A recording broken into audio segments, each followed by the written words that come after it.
Okay, one more set, and then the news. Cecilia de Anastasio, Bloomberg.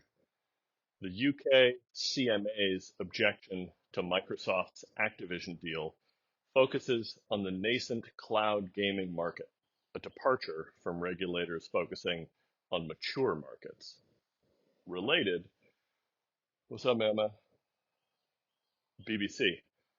Microsoft's Brad Smith says the CMA blocking the Activision deal was, quote, probably the darkest day in our 4 decades, unquote, in the United Kingdom, and will be, quote, bad for Britain, unquote. Some strong language from an attorney who also is the president of the company. On the one hand, regulators outside of the United States seem to understand where the game is played, which is there a healthy degree of competition in the marketplace? And were Microsoft to acquire Activision, certainly make the case that the volume and variety of competition in the gaming marketplace would decrease. However, the, I think, ultimate backstop to Microsoft being in in the right here is, do we expect cloud gaming to be a wide open market? Do we expect there to be a high degree of competition? I would love to envision a future where online gaming looks somewhat similar to online video streaming, right? Or video on demand, gaming on demand, where you've got Netflix and HBO and Paramount and Disney and Hulu and yada, yada, yada. However, while that does represent greater competition, it does represent a significantly degraded user experience. And I just don't think that ultimately that's what's in the best interest of users. Whereas Microsoft, while they have been shown in the past, and so it wouldn't surprise me if they can be found in the future to unfairly advantage their own products within the markets that they control, who's going to deliver a sort of better, more wide reaching, more available, more effectively moderated and managed online gaming service than Microsoft? Sony? I don't think they're up to that challenge. Nintendo has made it very clear they don't want that business. What other entity which has sufficient degree of sort of gaming in its DNA is going to take on the task of becoming the category defining business for, I have a controller and I have a display. I want to play the games that people in my social graph are playing. I don't want to have to go buy new hardware. I don't want to have to be in a particular location because that hardware has GPUs which demand mains power and all the rest of it. So I'm not sure I would say it's bad for Britain, although maybe the implied threat that Brad is making there is that if you do this, we may just make the ultimate experience that we deliver to the market worse for your constituents and better for everybody else. But I wouldn't dare presume that an attorney like Brad Smith would threaten a regulator. This, again, crisis of authority. Meta. Meta reports Q1 revenue up 3% year over year to $28.6 billion. Net income down 24% year over year to 5.7 billion, and family daily active people up 5% year over year to 3.02 billion for March 2023. Meta share price jumps 10% plus. Related, Jonathan Vanian, CNBC. Meta's Reality Labs unit reports Q1 revenue down 51% year over year from 695 million to 339 million, and operating loss up 35% year over year from 2.96 billion to 3.99 billion after losing 13.72 billion in 2022. Yeah, those are rough numbers, certainly for the Reality Labs unit. We'll come back to those. Overall, gross revenue up 3% for a business of their scale. That's respectable. Net income down. Something tells me that number is being dragged down by the Reality Labs unit. The other numbers that are reported, again here in the headline, that family daily active people is up 5%. That seems like a healthy number. That seems like a metric you would want to track to the extent that you're in the social graph business, is what percentage of an individual user's sort of most valued people are also using the service actively. But, net income down 24%. Yeah, because it's getting spent on trying to build the next paradigm of computing. People can have all forms of opinion of the current Oculus products that are in the market, but make no mistake, Zuck is running his playbook, and whether you agree with him or not, that's a distant second to, I think, the degree to which you have to respect the man's commitment. He's convinced that being able to wear a computing interface over your eyes is where we are headed, or where we ought to head. And I don't see a lot of other businesses with balance sheets as large as Meta's willing to make those commitments in public and be willing to therefore build in public, which is the way great things get built in most cases. Victoria's song, The Verge. Amazon shuts down its health-focused Halo division, discontinues its Halo Band, Halo View, and Halo Rise devices, and plans to lay off portions of the team. Does anybody remember when Google would roll out a totally rad new product and gather tremendous amount of excitement and heat and let it get out into the market and find its footing and have a strong following, and then they would just wake up and go, nah, never mind, and kick the plug out of the wall? That's the kind of energy this Amazon story is throwing off for a business that wants to, as I think Ben Thompson put it, insert a little, get a little slice of as many commercial transactions as occur in the consumer economy. Amazon walking away from health-related products strikes me as foolish. Maybe they've been out far enough ahead of their public statements and product releases in order to understand that they'll never be able to deliver the experience that they believe they need to in order to become sticky enough and gain critical mass in the market. But the ability to connect what technology can observe and sense and compute and inform about a human being's health and well-being to the ability to buy basically anything and have it on your doorstep inside of 48 hours.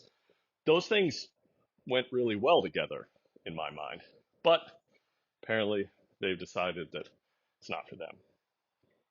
Again, sort of similar to the Zuck story earlier, you can disagree with Uncle Bezos' strategy, but you can't deny that he's very much running their playbook, which is to say, let's put things out into the market, see what happens, and as soon as we get some clear indication that we can't make meaningful progress, cut that thing off at the knees. I imagine that's a bummer for some people who were finding value in the Halo products, but welcome to the NFL. Abner Lee, 9 to 5 Google. Google plans to add end-to-end encryption to Google Authenticator, quote, down the line, after researchers warned that its new features to sync 2FA codes is not end-to-end encrypted. That's not a mistake you want to make. The computer security research community is a, let's call it, high trust environment. And the idea that you would make a meaningful improvement to a very important product, right? The tool that allows users to house all of their secrets, and then drop the ball on doing the computer science and the math necessary to earn the trust of the safety computer security research community. Just talk about an unforced error, man. I mean, I hope they fix it for everyone that wants to use Google Authenticator. If you don't, have a look at 1Password. Chris Stokel Walker, Wired. Legal experts say Twitter is breaching U.S. laws prohibiting false advertising by implying that some celebrities paid for Twitter Blue when they haven't. Also in the category of unforced errors, it would be one thing if Twitter were being run by any other person. You would think that the path of least resistance here would be to thread the needle and do a series of sort of very quiet backroom conversations such that the ultra high net worth users, your LeBron Jameses, your Bill Shatners, your Stephen Kings, your whomevers, those are all men. I apologize. That you would do those deals sort of out of the spotlight in order to preserve them. The problem there, of course, is it's Twitter, and the ethos of Twitter, especially under Elon, is we're here for the truth, we're here for the honesty, we're here for the transparency, right? I mean, within the first 30 days, what did Elon do but go looking through the Exchange server to find the emails that show that the previous management were doing exactly these sort of off the books forms of business development. But again, you would expect that from sort of any other business operator. What's strange about this, again, unforced error, it's Elon. Like, your business is run by the ultimate meme lord. Why didn't he just tweet at all of these accounts and say, I'm picking up the tab for your first year, and be done with it?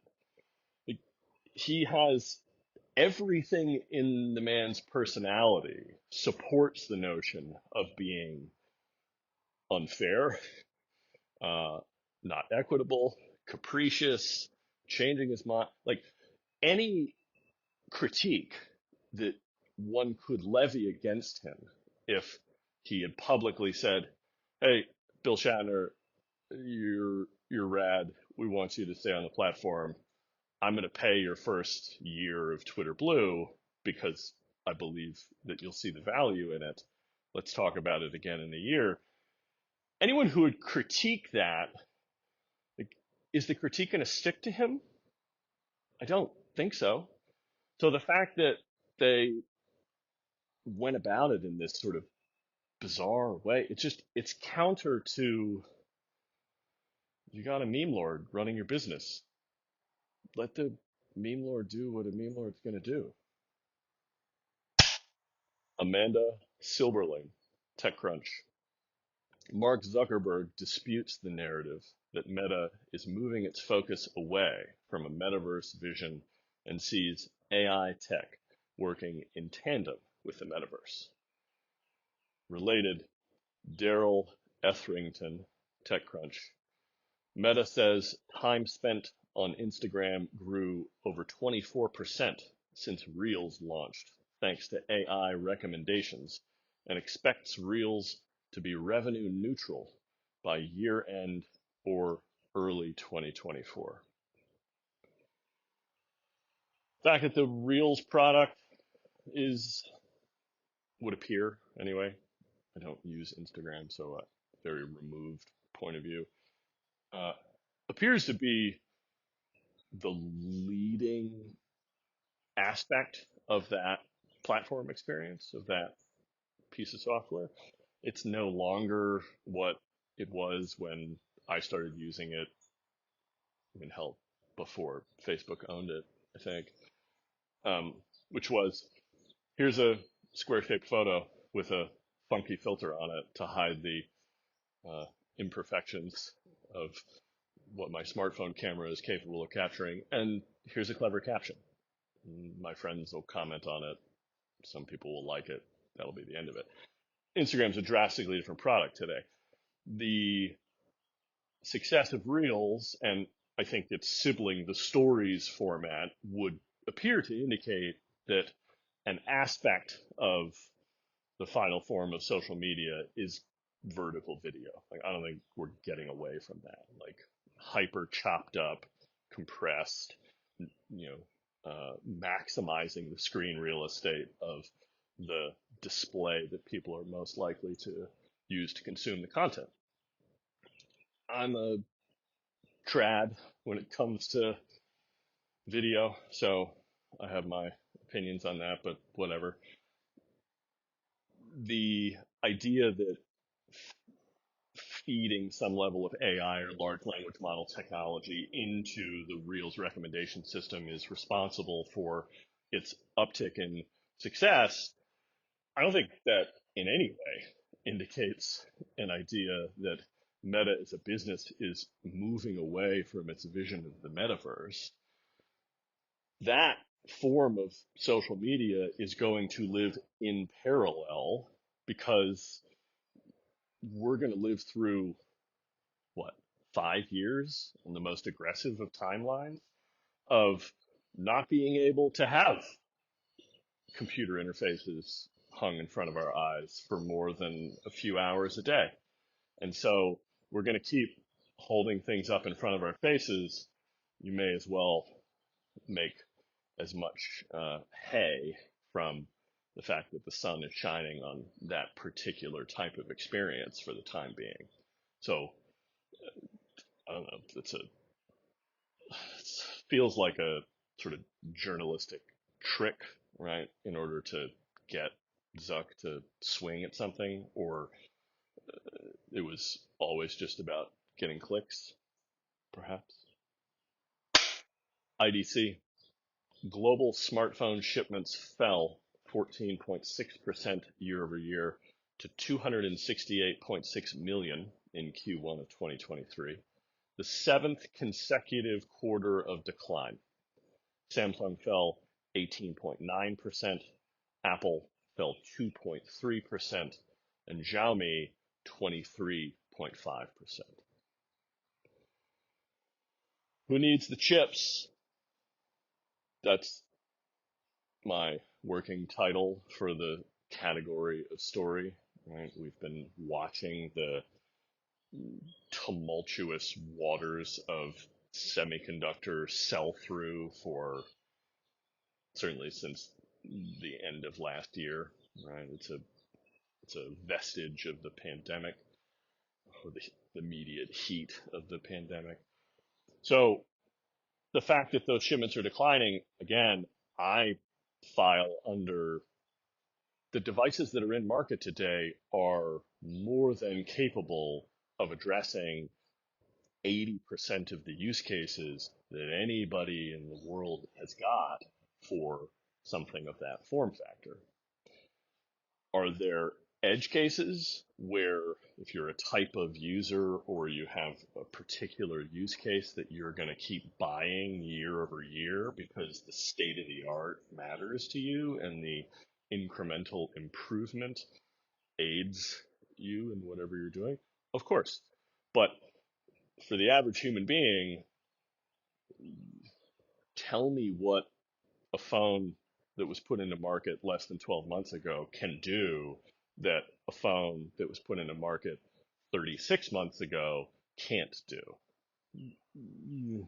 Not a lot.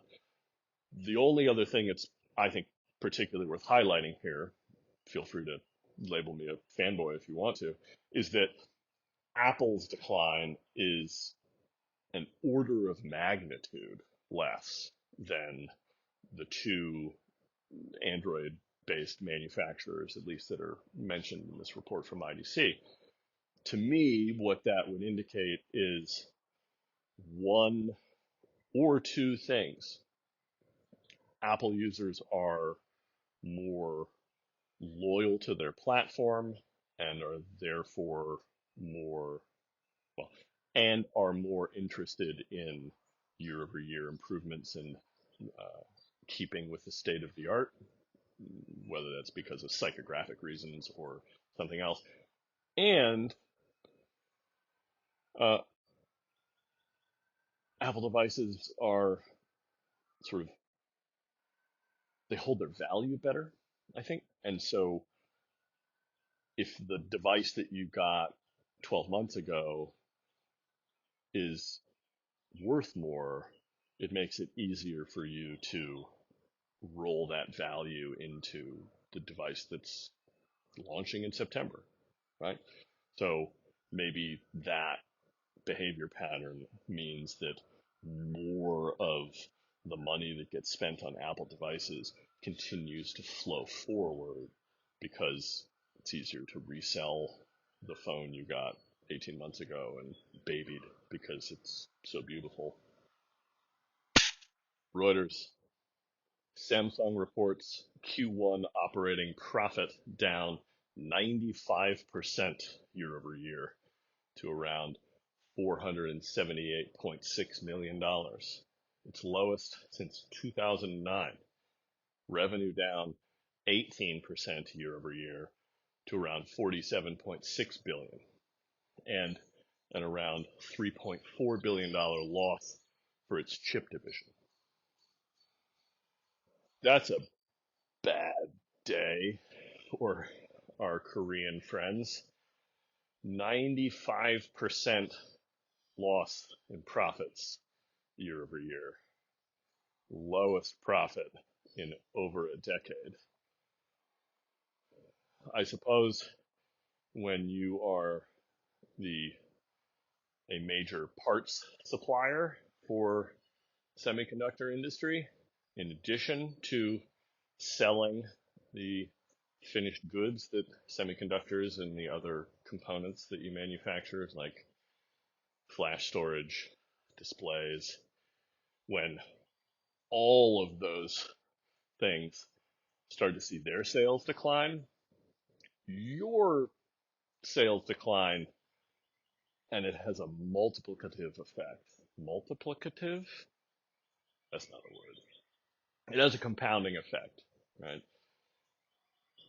Every every business that makes laptops with Samsung displays or phones with Samsung flash storage or devices with Samsung semiconductors in it. As all of their sales decline, Samsung feels all of that pain. It's a bummer. The Guardian. Interviews with 70 plus sources describe how Facebook and Instagram have become major sales platforms for child trafficking and can often be slow to remove content.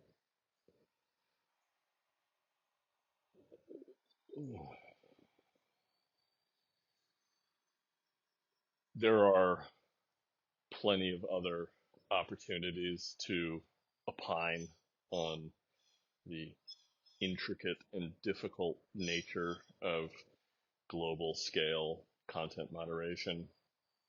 But today, all I can tell you is they need to do better. Paul Sawyer's TechCrunch. Lookout agrees to sell its consumer mobile security business to F-Secure in a deal valued at around $223 million, transitioning into a, quote, pure play enterprise company.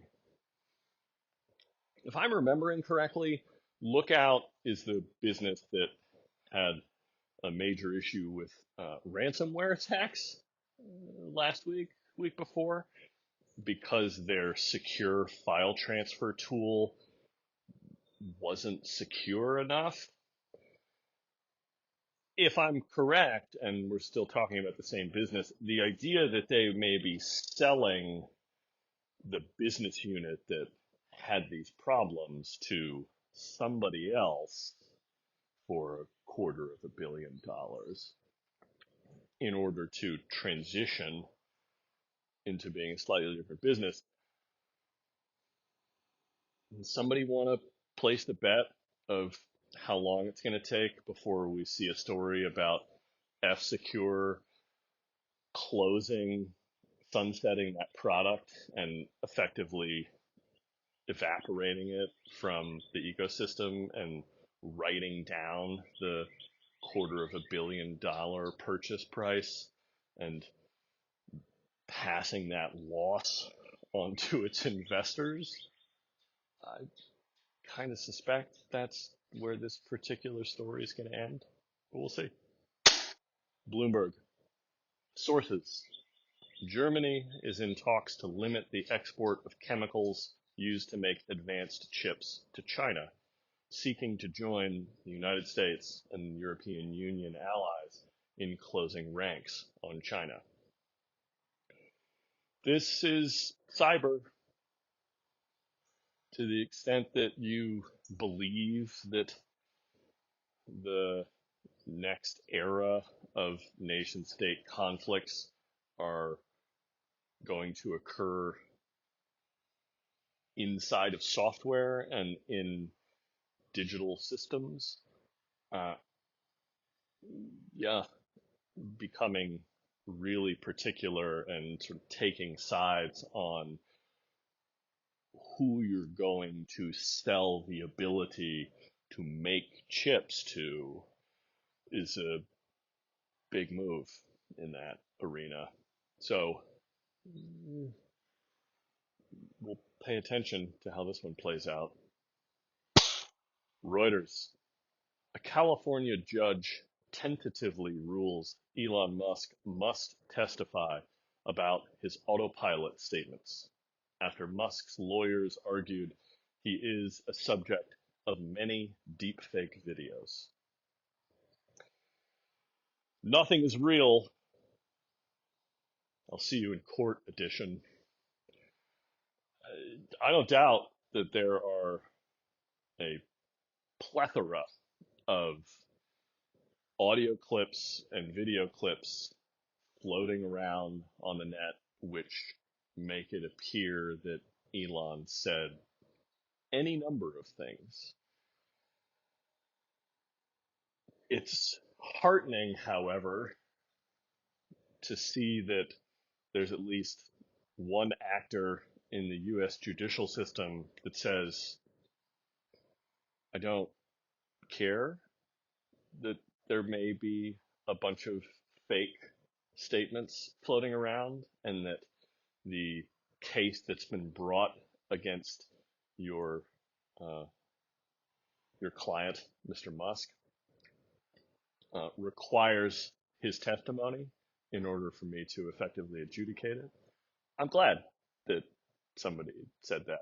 Not because I think Elon's making legally actionable uh, statements about Tesla autopilot functionality. I don't know whether or not he does. I'm not going to take a position on that. But because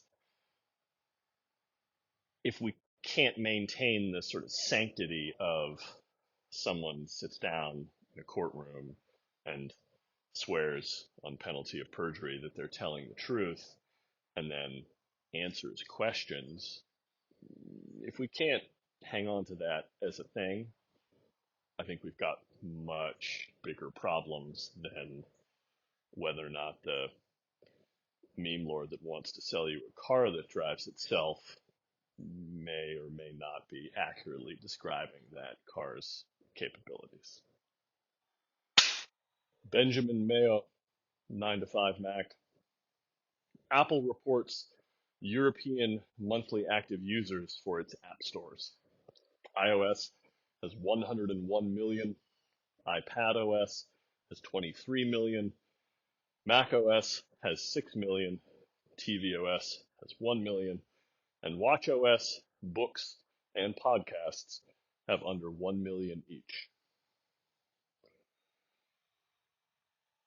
It's interesting that iOS and iPadOS are split out, but why not?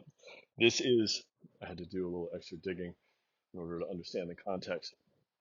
This is the result of Apple being labeled a VLOP, very large online provider. I think that's what it stands for. Maybe I forgot. And so it's required by European Union law to report more information about how it does that business, operates that business. It's telling that this story was sort of buried by Apple. I think it was reported outside or primarily in the newsroom French jurisdiction of Apple's PR arm, right? Complying with the minimum prescription of the law. The other thing that I personally find interesting is when they decided to announce those numbers. It's the same day that Meta's quarterly earnings are announced. Maybe there's nothing there. But if you can't entertain the idea that they would be strategic about when to deliver this news to the market, I'm not sure you've studied Apple enough. 101 million monthly active App Store users. What percentage of the iPhone install base does that represent?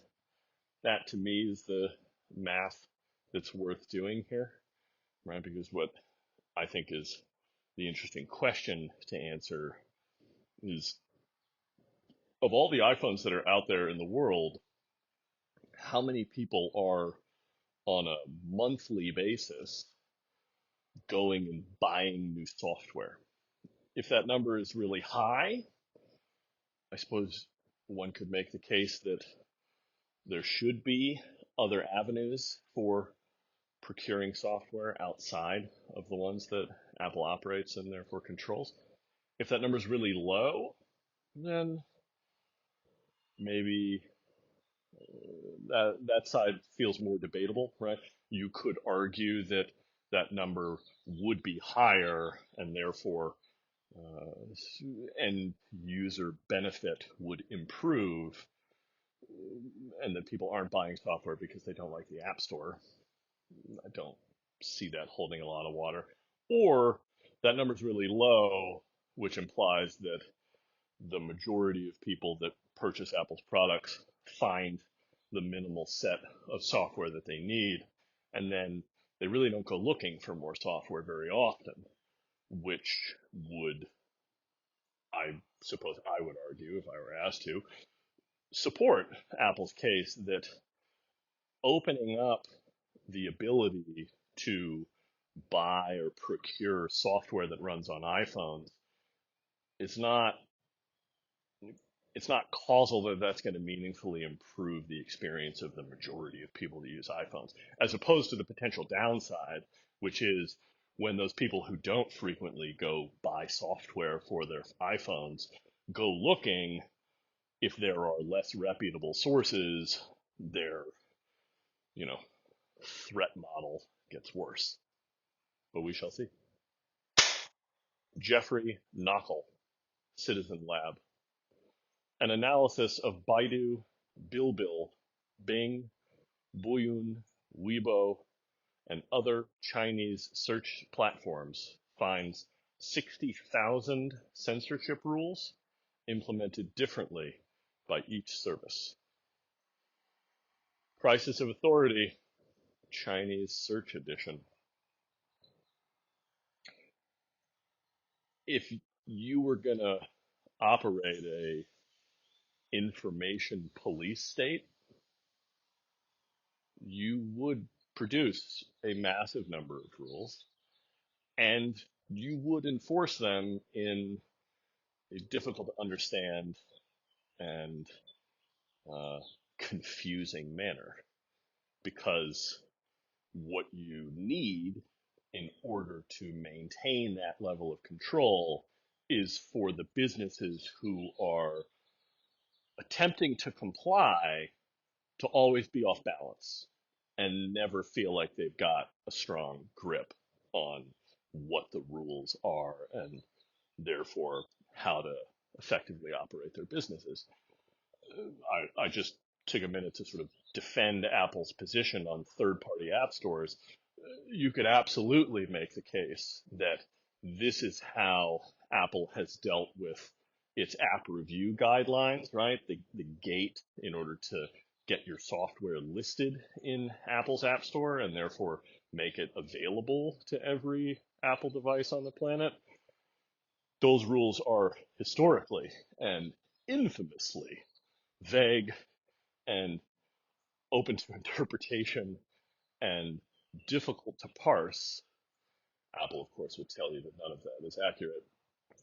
But that's what you need in order to have the flexibility on a case by case basis to say, this piece of software is okay, that one's not. I suppose I would come down on the side of the Chinese state limiting its citizens' access to the world's information is just mildly of greater concern than Apple's limitation that it places on people who willingly choose to buy and use their products. But that's just me. Emily Nicole Bloomberg, London-based Standard Chartered subsidiary Zodia, which provides custody services for crypto assets, raised a $36 million Series A, led by Japan's SBI Holdings. I'm not familiar with SBI Holdings. Whenever I hear Japan and I see the letters S and B, I think of Masayoshi-san. So maybe that's a SoftBank investment vehicle. I don't know. But uh, raising a adequate, reasonable, moderate, given the appearance of the venture market these days, Series A, in order to run a business that provides custody as a service for crypto assets. Yeah, if the crypto business is going to mature and turn into a called an upstanding citizen in the global financial markets, we're going to need a business that says you can hold your keys because you want to hold your coins, or you can trust us, and we'll enter into an arrangement where we have enough skin in the game that you're willing to trust us and that you believe that we're not going to sell you down the river as so many crypto businesses have to date. Will Zodia be the one to do that? Who knows? We'll have to wait for the next installment of Crypto Malarkey to find out.